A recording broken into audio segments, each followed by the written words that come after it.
பிரகாஷ் ராஜ் அவங்க அதாவது பெங்களூர் சென்ட்ரல் தொகுதியில் நிற்கும் பொழுது டெபாசிட்டை இழந்தவர். 2019 தேர்தலில் பெங்களூர் சென்ட்ரல் தொகுதியில் அவர் போட்டியிட்டார். யார் எதிர்த்து போட்டியிட்டார்னா காங்கிரஸ் எதிர்த்து போட்டியிட்டார், பாரதிய ஜனதா கட்சி எதிர்த்து போட்டியிட்டார். அங்கே டெபாசிட்டை இழந்த ஒரு நடிகர் என்பதுதான் பிரகாஷ் ராஜ் அவர்களுக்கு அரசியல் இருக்கக்கூடிய அனுபவம். அதனால் நான் இருக்கின்றேன், நான் நிரந்தர எதிர்கட்சி, எந்த கட்சியா இருந்தாலும் எதிர்க்கிறது மட்டும்தான் என் வேலை, இதெல்லாம் சொல்வதற்கு பேச்சு கேட்பதற்கு நல்லா இருக்கும்.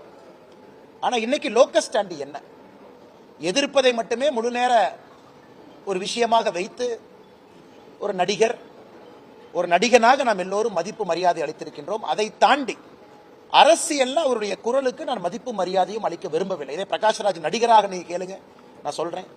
நல்ல ஒரு நடிகர், நிறைய கதாபாத்திரங்கள் பண்ணியிருக்கிறாங்க. அது தனிப்பட்ட முறையில் எந்த குற்றச்சாட்டும் நமக்கு இல்லை. அரசியல்ல ஒரு அனுபவம், அவ்வளவுதான்.